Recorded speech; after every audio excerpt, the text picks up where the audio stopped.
Thursday, December 28th, 2017. The year is about to end and the world gets ready to welcome 2018. Like every year, newsrooms are practically on pause and only talk about three basic topics: reviews on 2017, predictions of what 2018 may bring, and news about how the arrival of the new year will be celebrated in nearly every corner of the world.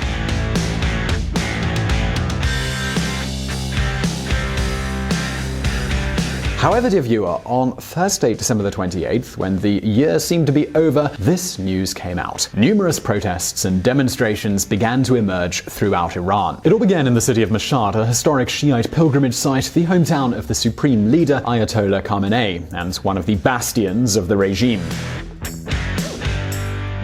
Well, surprisingly, it was here in this Islamic Revolution sanctuary that the first anti-government protests emerged. Some demonstrations spread quickly throughout the country, resulting in more than 20 deaths and over 1,000 detainees. At that time, when everything was beginning, many people wondered if we were witnessing the birth of a new kind of Persian Spring. The President of the United States, Donald Trump, seemed to suggest that.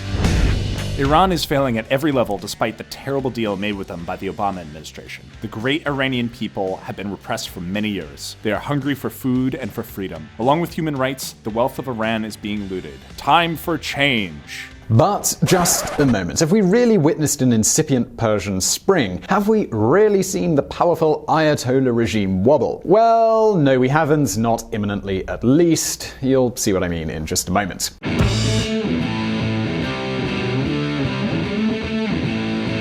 However, not being at the beginning of a Persian Spring doesn't mean that Iran isn't undergoing events that are very important to the country's future, and by extension, important to the future of the Middle East. So, dear viewer, here we have three key questions. First, why did these protests occur? What were their cause? Second, who lit this entire movement spark? And third, what can we expect? Will these events have any effect on Iran? Well, let's answer these three questions and see why all of these movements show us how the Islamic Revolution in Iran, the totalitarian regime that now controls the country, is facing rapid erosion.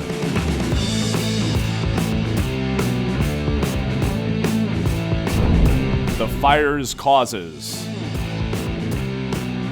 As we've seen in previous videos here on VisualPolitik, Iran is one of the countries with the most natural resources in the world. It has the fourth largest oil reserves, the second largest natural gas reserves, and their copper, iron, zinc, uranium, and silver deposits, among many other resources, are also among the largest in the world. And that's not all. If that weren't enough, it also has a relatively young and well-educated population. For example, every year almost 5 million young people attend university.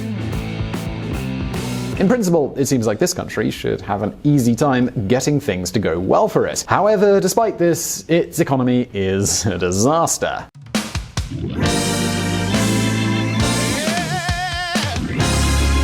There's a pressing employment shortage in Iran, especially for the youngest, who suffer unemployment rates of 40%. Inflation is also in the double digits, the currency has suffered notable depreciation, and the government has been forced to cut several social benefits.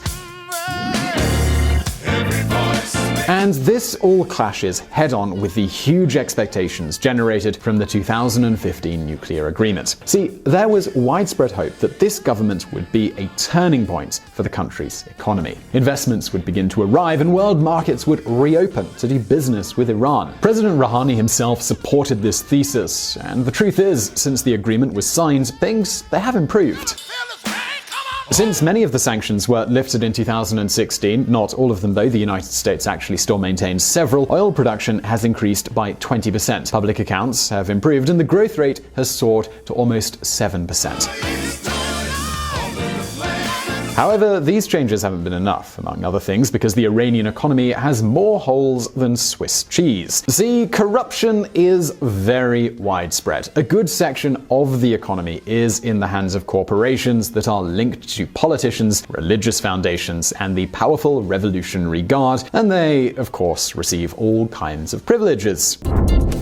It isn't fair that a lot of Iranians suffer while a large part of the budget is allocated to Islamic organizations whose functions we don't know that well. Poverty takes over everything, even people's religion. Musa, a retired person and participant in the protest rallies in Tehran. In fact, it is estimated that a bit more than 20% of the economy belongs to what we might consider the purely private sector. Yep, really only 20%. See, doing business in Iran is really complicated.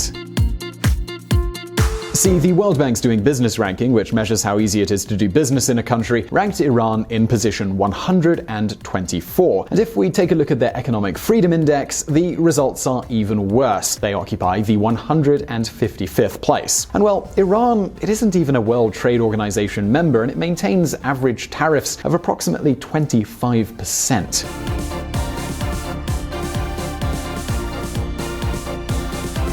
And if that weren't enough, the government spends huge resources abroad in Syria, Lebanon, Iraq, and Yemen, for example, which, in addition to spending a lot of Iran's scarce money, fuels the investment community's panic. Just think about it for a moment. Who is willing to invest their savings in a country like Iran? I mean, don't tell me that's not just a little bit scary.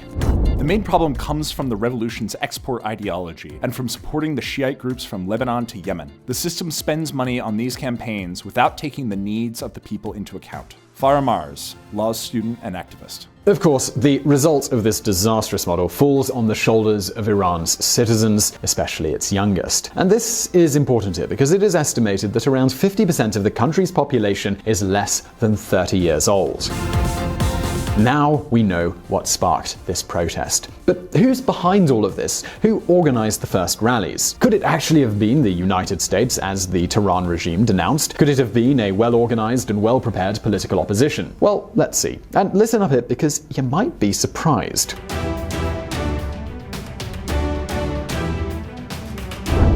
The instigator. At first, there were, as usual, several interpretations about what was happening, and one of them was the theory that a popular revolution could be starting, a very particular Persian Spring. However, dear viewer, it was soon clear that some pieces did not seem to fit at all. See, on the one hand, protests exploded in some of the most controlled and most talkative cities in the country. On the other hand, unlike, for example, the so-called 2009 Green Revolution, this time the main role did not fall on the middle classes, which tend to be more secular and reformist, but curiously on the poorer conservative classes. And on top of that, the first protest messages were aimed mainly at the president. It isn't clear who has organized these demonstrations, but most slogans were against Rouhani. Palma Parhiz, Nazar's editor-in-chief. See, even though elections are held in Iran to choose the president, candidates are ultimately chosen by the supreme leader, the Ayatollah, who, at the moment of truth, has the last word. This is why he's the supreme leader. Well, the fact is that President Rouhani is, let's say, a reformist and a soft-hearted political leader. Of course, as much of a reformist and soft-hearted political leader as we could expect in a regime like Iran's. And while he may not have reached every expectation, he did take some steps towards a certain amount of openness in the country. Under Mr. Rouhani, strict Islamic rules have been somewhat relaxed. Concerts have been allowed, and the morals police are largely off the streets. Illegal parties are usually no longer raided, although there have been exceptions. So if what you're demanding are more reforms and more freedom, attacking the most reformist president would seem, at the very least, rather curious, don't you think? Well, as you might imagine, this does have an explanation. The powerful Revolutionary Guard's main chief himself, Mohammad Ali Jafari, made it very clear. At first, the instigators' leader was none other than the former president Ahmadinejad himself.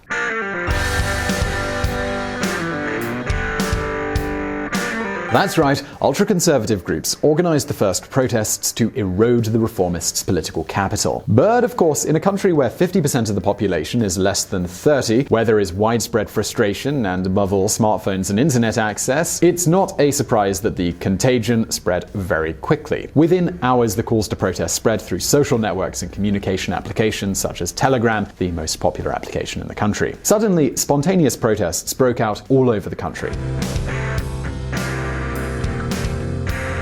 And of course, complaints about the economic situation were soon joined by demands for freedom. Yes, we could really say that all of this got rather out of hand for the ultra-conservatives.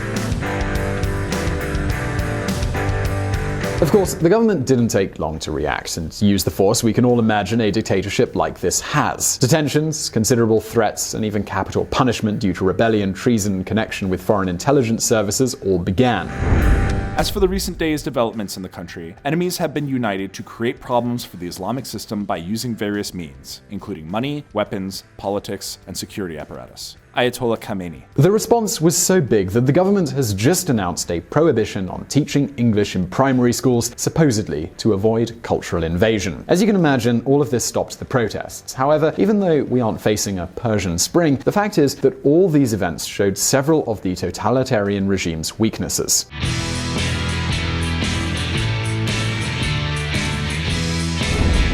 The weakness of a failed revolution. Since the Islamic Revolution took place back in 1979, the Tehran government has made a lot of effort to achieve a strong national identity built on religion.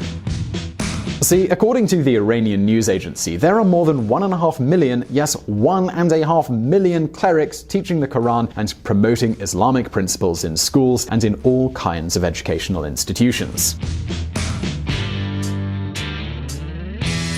However, despite all these efforts, Iranian society, which, as we saw, is very, very young, is becoming increasingly secular and increasingly dissatisfied with a country model that lies far from their way of thinking. As you can imagine, the internet has played a key role in all of this.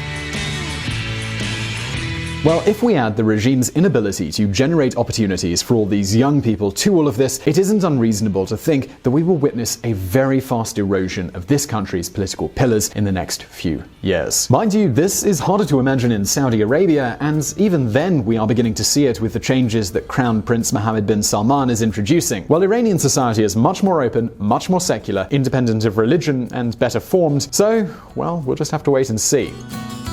But now it's your turn. Do you think that the Ayatollah regime will be able to contain such a changing force? Will we begin to see changes in Iran? Well, leave your answer in the comments below as well as in this survey, and I really hope you enjoyed this video. If you did, please do hit that like button below. And don't forget, we put out brand new videos every Monday and every Thursday. And please do check out our friends at the Reconsider Media podcast. They provided the vocals in this episode that were not mine. And as always, thank you for watching.